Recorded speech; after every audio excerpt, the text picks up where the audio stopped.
আমরা এখন এখানে আছি, আমাদের সাথে রয়েছে যৌতুক দিবি কিনা বল নাটকের শিল্পী দুজন। হচ্ছে জামাল নাটকের নায়ক, নায়িকা হচ্ছে আসমা। সামনে আসছে এটা যৌতুক বিরোধী, মানে যৌতুক প্রথার উপর একটি নাটক, যেটা আর কি মেয়েদেরকে যে আমরা যৌতুকের জন্য স্বামীর সংসারে এসে নির্যাতিত হতে হয় সেটার উপরে ভিত্তি করে নাটকটি। তো যাই হোক, এখনও আমাদের মেয়েরা অনেক গ্রামে গঞ্জে শহরে যৌতুকের নির্যাতনের শিকার হচ্ছে। মেয়েদের এই বেড়াজাল থেকে অনেকখানি বেরিয়ে এসছে, আরও বেরিয়ে আসতে হবে। বিভিন্ন কাজে মেয়েরা নিয়োজিত হয়েছে, তারা অগ্রগামী হচ্ছে, যার ফলে যৌতুক প্রথা এগুলো আস্তে আস্তে কমে আসছে। তো আমি আশা করি একসময় বাংলাদেশ থেকে যৌতুক প্রথা নিশ্চিহ্ন হয়ে যাবে যদি মেয়েরা এভাবে অগ্রসর হতে থাকে। আপনারা নাটকটি দেখবেন এই আশা করি। এখন কথা বলবেন হচ্ছে আমাদের সাথে আছেন তৌহিদা রুনু আপা। উনি ওয়ার্ল্ড ট্রাভেলার্স ক্লাবের প্রেসিডেন্ট, উনিও নারীদের নিয়ে কাজ করেন আর কি। ধন্যবাদ ভাবি, প্রিয় ভাবি আমার। আসলে সচেতনতামূলক, আমি যতটুকু শুনলাম স্ক্রিপ্ট বা ওনাদের যেটা, সচেতনতামূলক ভিডিও প্রচুর হওয়া উচিত। আর এর মধ্যে সবচেয়ে যে আমরা যে ফুটেজগুলো দিচ্ছি এ ধরনের ভিডিওতে যেটা হয় যে এখন তো ভার্চুয়াল যুগ, এটা ডোর টু ডোর সবার কাছে পৌঁছে যাবে। এই ক্ষেত্রে বড় একটা মাধ্যম, আপনারা নিশ্চয়ই এটা ইউটিউব চ্যানেলে দিবেন। এই ধরনের অনেক ভিডিও হওয়া উচিত সচেতনতামূলক। আর সবচেয়ে বড় কথা, নারীরা তো এখন এগিয়েই আছে। কেন নারীরা যৌতুকের বলি হবে? কারণ আমরা নারীরা তো সবসময় বলি আমরা নারীরা সম অধিকার চাই না, আমরা সমযোগ্যতায় কাঁধে কাঁধ মিলিয়ে ছেলেদের সাথে কাজ করব। তাহলে এখানে যৌতুকের ব্যাপারটা কেন? এখন দেখেন কোন নারীটা বসে থাকে, এবং যে নারীটা ঘর সংসার করে সে তো আরও পুরুষ মানুষটার চেয়ে বেশি কন্ট্রিবিউট করে। তো এই আর কি। তা আমি খুবই আশাবাদী, ওনাদের যে স্ক্রিপ্ট সবকিছু শুনে অনেক অনেক শুভকামনা ওনাদের এই বিষয়টা। আমরা তুলে ধরছি যে অনেক মেয়েরা তো মানে বাবা মার কথা অবাধ্য করে একা একা বিয়ে বসে, সেখানে কিন্তু যৌতুক দেওয়ার কোনো কথা থাকে না ছেলেদের। যৌতুক দেওয়ার যত করা তো কথা থাকে না। একটা ছেলে বিয়ে করে তো 1 মাস 2 মাস যা, তখন কিন্তু কোনো নজর থাকে না, তখন অন্য একটা নারীর প্রতি আসক্ত হয়ে পড়ে ছেলেটা। তো বললে ওই মেয়েটা যখন টাকার লোক দেখায় তখন ওই মেয়েটার কাছে ছেলেটা চলে যায়। এই গল্পের যে কাহিনীটা চলে যাওয়ার পরে ওই মেয়ের প্রতি লুক করে ঘরের বউরে অত্যাচার করে আমাকে যৌতুকের টাকা, যৌতুক দিবি কিনা বল। যৌতুক না দেওয়ার কারণে ওই মেয়েটাকে টাকা ছেলে মদ খেয়ে আসে, অত্যাচার নির্যাতন, মানে তারা শারীরিকভাবে মানসিকভাবে টর্চার করিয়ে যাচ্ছে। এটা তো জীবনেরই গল্প, ডোমেস্টিক ভায়োলেন্স এটা জীবনেরই গল্প। দেখেন যত নাটক সিনেমা হয় এটা জীবনেরই অংশ।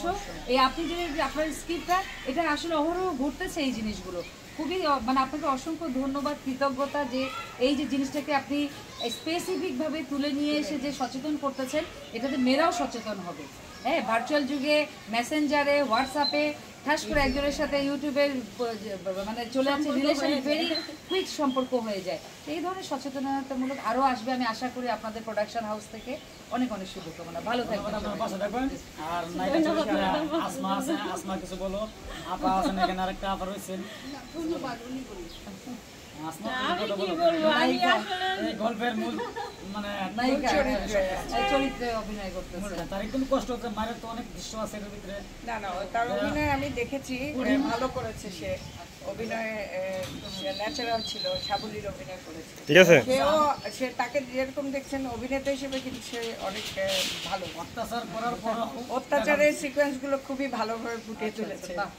তারপর সে আমি মারার পর একটা মেয়ে কিন্তু কখনোই দ্বিতীয় বিয়ে করতে চায় না বা তার স্বামীকে হারাতে চায় না। এই বিষয়টা কিন্তু সে যখন করছেন, এটাতে বাস্তবে যখন শুটিংটা হয় বা অভিনয়টা যখন মিউজিকটা দেওয়া হয় তখন তো অনেকেই কান্না করে লাগছে। না, কারণ সে তো এটা অভিনয়, তোমাকে স্বামী হিসেবে সে যদি না দেখে তাহলে অভিনয় তো সে তার চরিত্রের ভিতরে গভীরে চলে গেছে। এই কারণেই তার অভিনয়টা খুব সুন্দরভাবে ফুটিয়ে তুলতে পেরেছে। তার যে কান্নার আওয়াজটা সেটেছে, সেখানে বাংলাদেশ চলচ্চিত্র যে বাবি সমিতি, বাংলাদেশ চলচ্চিত্র বিনোদন সমিতির সভাপতি আবুল হোসেন মজুমদার, উনি নিজেই মনে মধ্যে দেখে কান্না করে বলছে। অনেক অনেক শুভকামনা। এবং আমাদের ফার্স্ট টিম রিয়াকশন পর্যন্ত করছে। আমাদের মানে রিয়াকশন যেমন রাজা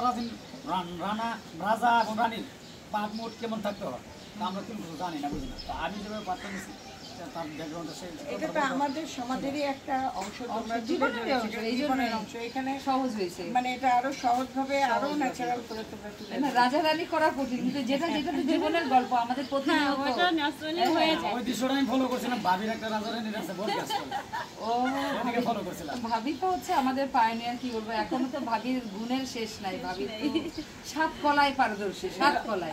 ভাবি ডান্স, গান, মঞ্চ নাটক। ভাবি কিন্তু হচ্ছে হলো ঢাকা থিয়েটারেরও সদস্য। সেই রাক্ষসী থিয়েটার আরামবাগের সাথে সেই রাক্ষসী থেকে শুরু করে যতগুলো ভাবি সব প্লে করতো ক্যারেক্টার। আমরা যত দিবি কিনা বল, এটা নাটকের প্রযোজক হিসেবে আমরা ভাবি দিচ্ছি। আচ্ছা ঠিক আছে, যাক, আমরা এগ্রি করলাম, ঠিক আছে, প্রযোজক হিসেবে ভাবি থাকবে আর আমি থাকবো পাশে। তুমিও থাকবে। হ্যাঁ, পাশে থাকবো আপনি না অবশ্যই। থাকলে কিভাবে হবে? অবশ্যই, হ্যাঁ হ্যাঁ অবশ্যই। আমরা প্রযোজক হিসেবে আমাদের বাংলাদেশ মিস সুন্দরী প্রযোজক যৌতুক দিবি কিনা বল, আপনারা সবাই আমাদের যৌতুক দিবি কিনা বল নাটকটি অবশ্যই দেখবেন। সকলের জন্য আমাদের জন্য দোয়া করবেন যে আমরা ভালো ভালো স্ক্রিপ্ট মানুষকে দিতে পারি। আমার সাথে যে আপাও জয়েন করছে, আমরা দুজনে যতটুকু পারি তাদেরকে সহযোগিতা করবো।